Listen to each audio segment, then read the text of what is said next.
अभी सब्सक्राइब करें हमारा चैनल और पाएं मन सुंदर के सारे शानदार एपिसोड्स। हाँ, ये क्या तरीका है आपका गुस्सा जाहिर करने का? अभी तक कुछ डिसाइड नहीं हुआ कि ये गलत है या सही, और आपने इस पे रबड़ी फेंक दी। मेरे रबड़ी फेंकने पर तुम्हें बहुत बुरा लग रहा है ना? जरा सोचो, जिस तरह से तुम मुझसे बात कर रहे हो मुझे कैसा लग रहा होगा। निहार जी, ये शांत हो जाए। तुम तो कुछ बोलो ही मत।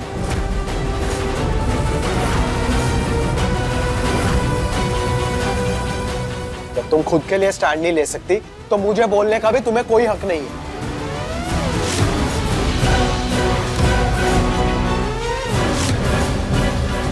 इस घर में इतना सब कुछ गलत हो रहा है, किसी ना किसी को आवाज तो उठानी पड़ेगी ना। बस निहार, बस निहार, अब तुम हद पार कर रहे हो। कहाँ है वो तुम्हारी? रहने दीजिए प्रतीक के पापा, इस लड़के से तो कुछ कहना ही बेकार है। इस लड़की की बातों से इतना अंधा हो चुका है कि इसे कोई और रिश्ता दिखाई नहीं देता। देखा था ना आपने कैसे लड़ रहा था ये प्रतीक से, आज मुझसे झगड़ रहा है। क्या पता कल आपको और माँ जी को कुछ सुना दे, इसलिए प्लीज अब चुप हो जाइए, मत कहिए इसे कुछ भी।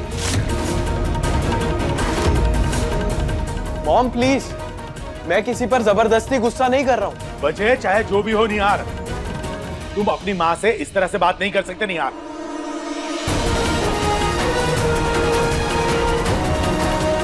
और जहां तक बात रबड़ी की है, वो कब हुआ, कैसे हुआ, इसका फैसला वहीं लिया जाएगा जहां ये रबड़ी बनाई गई थी।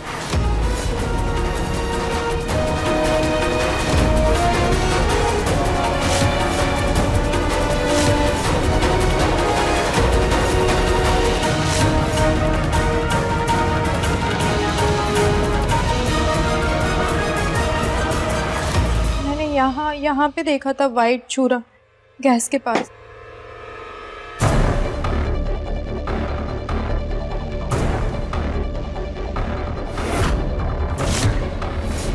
वो देखो, वहां से निकला है पेंट।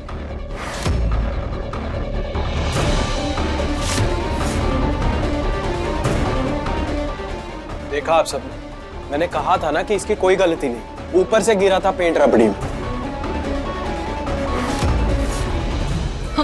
मुझे तो दिखना चाहिए था, मैं तो सारे टाइम यहीं खड़ी थी, मुझे क्यों नहीं दिखा? खैर बेटा, तुम सही ही कह रहे हो, मेरी ही गलती है, मुझे माफ कर दो। सॉरी बेटा।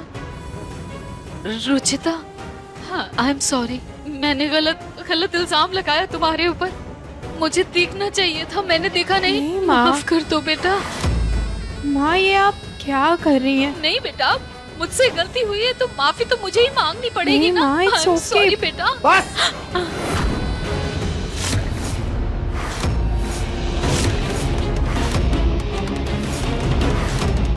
आपको किसी से कोई माफी मांगने की जरूरत नहीं है पूनम, इसमें आपकी कोई गलती नहीं है। हाँ माँ, इसमें ना आपकी गलती है ना इसकी। इसमें रुचिता की गलती है निहार।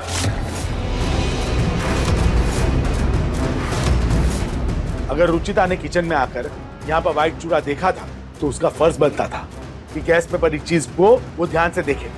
उसे देखना चाहिए था कि गैस पे जो चीज रखी हुई है उसमें कुछ गिरा तो नहीं है। पापा जी, एक्चुअली जब मैंने रबड़ी देखी तो मुझे कुछ समझ नहीं आया, क्योंकि रबड़ी और पेंट का कलर सेम था, और मैं देखने जा ही रही थी कि पेंट आया कहाँ से है, कि तब तक भैया आ गए थे और मेरे दिमाग से उतर गया था। तो ऐसे बोलो जैसे मैंने तुम्हें चेक करने से मना किया था। नहीं भैया, मेरा वो मतलब नहीं है, मैं बस डिस्ट्रैक्ट हो गई थी। अगर किचन की छत से पेंट झड़ रहा था तो ये देखना तुम्हारा काम था ना। तुम ऋतु प्रिया में बिजी रहती है और पूनम इन दिनों मायके गई हुई थी, तो घर की बहू होने के नाते तुम्हारा फर्ज था ना कि घर की और खासकर किचन की जिम्मेदारी तुम संभालो। निहार, पत्नी का साथ देना पति का फर्ज होता है, और जब पत्नी गलत हो तो उसे समझाना भी पति का धर्म है, न कि उसकी वजह से अपने माँ बाप के साथ झगड़ा करना। पापा बस, इस बार मैंने बर्दाश्त कर लिया है, लेकिन आइंदा से अगर रुचिता की वजह से तुमने घर के किसी भी सदस्य के साथ कोई भी बदतमीजी की तो मैं बर्दाश्त नहीं करूंगा निहार, समझे?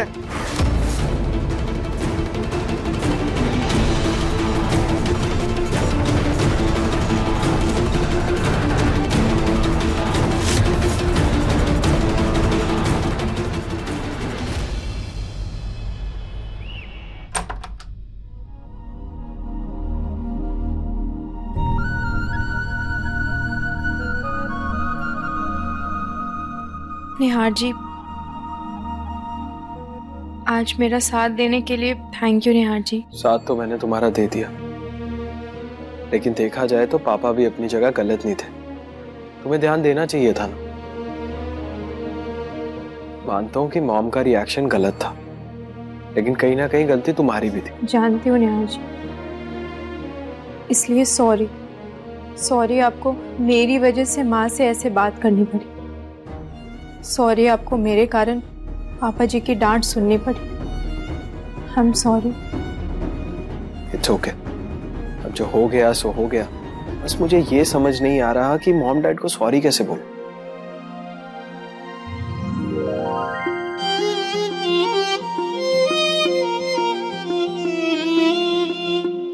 क्या हुआ, आप ऐसे क्यों देख रहे हैं? कुछ लगा है क्या? वो तुम्हारी बिंदी टेढ़ी लगी हुई है।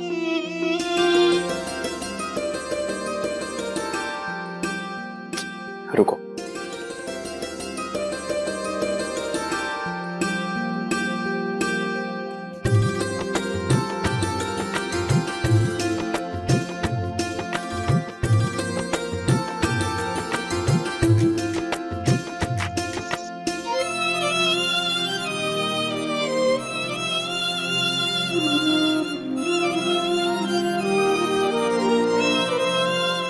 निहार जी, मुझे मम्मी पापा को मनाने का आइडिया मिल गया।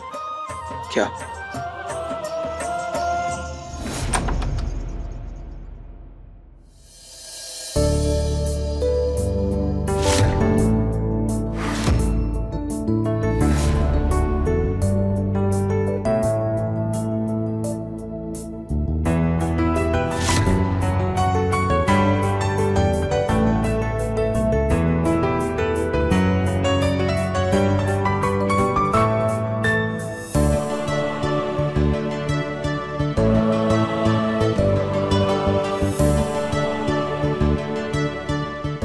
Sorry mom, sorry dad.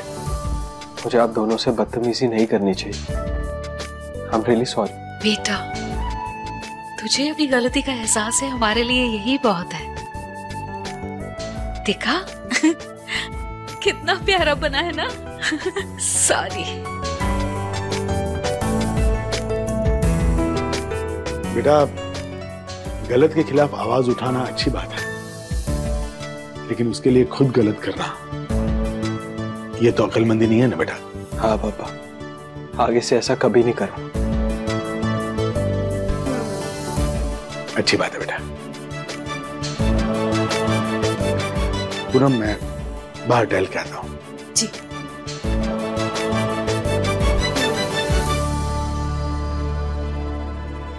बेटा, एक बात कहूँ, ये जो कुछ भी हुआ उस सब में तुम्हारी गलती नहीं थी, बल्कि ये जो तमाशा हुआ ना, ये रुचिता की वजह से ही हुआ, और उसे माफी मांगनी चाहिए थी बेटा। नहीं मॉम, उसे भी पछतावा है। इनफैक्ट इस तरीके से जो सॉरी बोलने का आइडिया था वो रुचिता ने ही मुझे दिया था।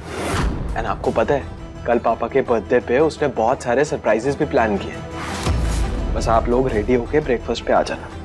क्या सरप्राइज है बेटा? सरप्राइज है मॉम, कल का वेट कीजिए ना। आपको इतना बता सकता हूँ कि कल मैं जल्दी उठने वाला हूँ। पापा हमेशा कहते रहते हैं ना कि मैं टाइम पे ब्रेकफास्ट नहीं करता, तो कल मैं टाइम से आके पापा को खुश करूँगा। ठीक है बेटा, मैं सबसे कह दूंगी कि वो जल्दी से रेडी होकर ब्रेकफास्ट टेबल पर आ जाए। Thanks mom. ठीक है बेटा। ऐसे मौके तो बार बार दरवाजे पर दस्तक नहीं देते। इस मौके का तो फायदा उठाना चाहिए पूनम। अब अगर बहू की वजह से बेटा पिता का बर्थडे न मना पाए, तो पिता को तो ये मानना ही पड़ेगा कि बहू ही है जो रिश्तों में कांटों के बीच बो रही है। अधिक एपिसोड देखने के लिए हमारे चैनल को सब्सक्राइब करें